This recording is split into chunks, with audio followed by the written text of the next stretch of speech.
ನಮಸ್ಕಾರ ವೀಕ್ಷಕರೇ, ನೀವು ನೋಡ್ತೀರಾ ವಿ ಎ ಟಾಕ್ಸ್. ಇವತ್ತಿನ ವಿಷಯ ಬಂದೇನಪ್ಪ ಅಂದರೆ ಬಿಗ್ ಬಾಸ್ ಕಡೆಯಿಂದ ಒಂದು ಹೊಸ ಪ್ರೊಮೋ ಬಿಡಿದ್ರೆ.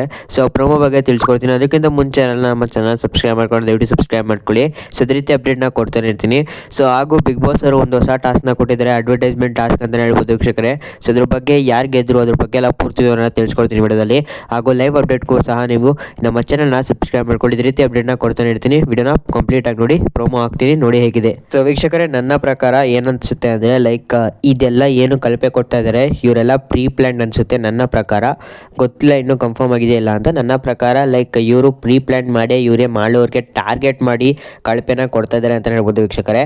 ಜಾನ್ವಿಯವರು ಹೇಳ್ತಾರೆ, ಏನಪ್ಪ ಹೇಳ್ತಾರೆ ಜಾನ್ವಿಯವರು ಅಂದರೆ ಕ್ಯಾಪ್ಟನ್ ಅಂತವನಿಗೆ ಸ್ವಲ್ಪ ತಲೆ ಇರಬೇಕು, ಅದು ನಿಮ್ಗೆ ಇರಲಿಲ್ಲ ಅಂತ ಹೇಳ್ತಾರೆ. ಸೊ ಅದರ ನಂತರ ಕಾಕ್ರೋಚ್ ಅವರು ಬರ್ತಾರೆ, ಅವರು ಹೇಳ್ತಾರೆ, ಏನಪ್ಪ ಹೇಳ್ತಾರೆ ಅಂದರೆ ನೀವು ಕ್ಯಾಪ್ಟನ್ ಆಗಿದ್ದಿಲ್ಲ, ಕನ್ಸ್ಟ್ರಕ್ಷರ್ ಆಗಿದ್ರಿ ಅಂತ ಹೇಳ್ತಾರೆ ವೀಕ್ಷಕರೇ. ಸೊ ವೀಕ್ಷಕರೇ, ಅದರ ನಂತರ ಯಾರಪ್ಪ ಬರ್ತಾರೆ ಅಂದರೆ ಅಶ್ವಿನಿ ಅವರು ಬರ್ತಾರೆ. ಸೊ ಇವ್ರು ಏನಪ್ಪ ಹೇಳ್ತಾರೆ ಮಾಡು ಬಗ್ಗೆ ಅಂದರೆ, ಅದು ಏನು ಹೇಳ್ತಾರೆ ಅಂದರೆ, ನೀವು 6 ಜನಕ್ಕೆ ಏನು ನಾಮಿನೇಟ್ ಮಾಡಿದ್ರಿ, ಸೊ ಅವ್ರಿಗೆ ಏನೆಲ್ಲ ರೀಸನ್ ಕೊಟ್ರಿ ಅದು ಒಂಚೂರು ಸೂಟ್ ಆಗ್ತಾ ಇರಲಿಲ್ಲ ವೀಕ್ಷಕರೇ. ಅದರ ನಂತರ ಅಶ್ವಿನ್ ಅವರು ಇನ್ನೊಂದು ಸಹ ಹೇಳ್ತಾರೆ, ಏನಪ್ಪ ಹೇಳ್ತಾರೆ ಅಂದರೆ ನೀವು ಕ್ಯಾಪ್ಟನ್ಸಿನ ದುರುಪಯೋಗ ಪಡಿಸ್ಕೊಂಡಿದೆಯಾ, ನೀವು ಸರಿಯಾಗಿ ಯೂಟಿಲೈಸ್ ಮಾಡ್ಕೊಂಡಿಲ್ಲ ಕ್ಯಾಪ್ಟನ್ಸಿನ ಅಂತ ಹೇಳ್ತಾರೆ. ಅದರ ನಂತರ ಜಾನ್ವಿಯವರು ಸಹ ಬರ್ತಾರೆ. ಸೊ ಜಾನ್ವಿಯವ್ರಿಗೆ ಏನಪ್ಪ ರೀಸನ್ ಕೊಟ್ಟಿರ್ತಾರೆ ಅಂದರೆ ಅವರು ಏನೇ ಒಂದು ತಿಂಡಿ ಗಿಂಡಿ ಮಾಡೋಕ್ಕಿಂತ ಮುಂಚೆ ಅವರು ಯಾವಾಗಲೂ ಮೇಕಪ್ ಬಗ್ಗೆ ಇಂಟ್ರೆಸ್ಟ್ ಕೊಡ್ತಾಯಿದ್ರು ಅಂತ ಹೇಳಿ ಜಾನ್ವಿಯವ್ರನ್ನ ನಾಮಿನೇಟ್ ಮಾಡಿರ್ತಾರೆ. ಸೊ ಅದಕ್ಕಾಗಿ ಜಾನ್ವಿಯವರು ನೀವೇನೆಲ್ಲ ರೀಸನ್ ಕೊಟ್ರಿ ಅದು ನನಗೆ ಒಂಚೂರು ಸೂಟ್ ಆಗಲಿಲ್ಲ.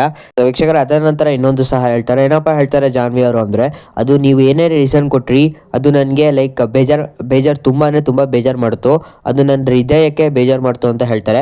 ಅದರ ನಂತರ ಕಾಕ್ರೋಚರು ಬರ್ತಾರೆ. ಇವ್ರು ಏನಂತಾರೆ ಅಂದರೆ ಒಂದು ರೀಸನ್ ಕೊಡ್ಬೇಕಾದ್ರೆ ಅದು ವ್ಯಾಲ್ಯೂ ರೀಸನ್ ಆಗಿರಬೇಕು, ನೀವೇನಲ್ಲಿ ರೀಸನ್ ಕೊಟ್ರಿ ಅದು ಒಂಚೂರು ವ್ಯಾಲ್ಯೂ ಆಗಿಲ್ಲ ಅಂತ ಹೇಳ್ತಾರೆ. ಸೊ ವೀಕ್ಷಕರೇ, ಇನ್ನು ಟಾಸ್ಕ್ ವಿಷಯಕ್ಕೆ ಬಂದರೆ ಒಂದು ಅಡ್ವರ್ಟೈಸ್ಮೆಂಟ್ ಟಾಸ್ಕ್ ಕೊಟ್ಟಿರ್ತಾರೆ. ಸೊ ಅದರಲ್ಲಿ ಯಾರಪ್ಪ ಗೆಲ್ತಾರೆ ಅಂದರೆ, ಅದು ಯಾರಪ್ಪ ಅಂದರೆ ಗಿಲ್ಲಿ ಅವರ ಟೀಮ್ ಗೆಲ್ಲುತ್ತೆ ಅಂತ ಹೇಳ್ಬೋದು ವೀಕ್ಷಕರೇ. ಅದರ ನಂತರ ಈ ವಾರ ಉತ್ತಮ ಯಾರಿಗೆ ಸಿಕ್ಕಿರ್ಬೋದು ಅಂದರೆ ನನ್ನ ಪ್ರಕಾರ ರಾಘವೇಂದ್ರ ಅವ್ರಿಗೆ ಸಿಕ್ಕಿರ್ಬೋದು. ಇನ್ನೂ ಅಪ್ಡೇಟ್ ಬಂದಿಲ್ಲ, ಅದ್ರ ಬಗ್ಗೆ ತಿಳಿಸ್ಕೊಡ್ತೀನಿ ನೆಕ್ಸ್ಟ್ ವಿಡಿಯೋದಲ್ಲಿ. ಸೊ ಚಾನಲ್ನ ಸಬ್ಸ್ಕ್ರೈಬ್ ಮಾಡ್ಕೊಳ್ಳಿ, ಇದೇ ರೀತಿ ಅಪ್ಡೇಟ್ನ ಕೊಡ್ತಾನೆ ಇರ್ತೀನಿ. ಶುಕ್ರವಾರದ ವೋಟಿಂಗ್ ರಿಸಲ್ಟ್ ಬಗ್ಗೆ ಬೇಕಂದರೆ ದಯವಿಟ್ಟು ಚಾನಲ್ ಸಬ್ಸ್ಕ್ರೈಬ್ ಮಾಡ್ಕೊಳ್ಳಿ. ಸೊ ನೆಕ್ಸ್ಟ್ ವಿಡಿಯೋ ಅದ್ರ ಬಗ್ಗೆನೇ ಆಗಿರುತ್ತೆ.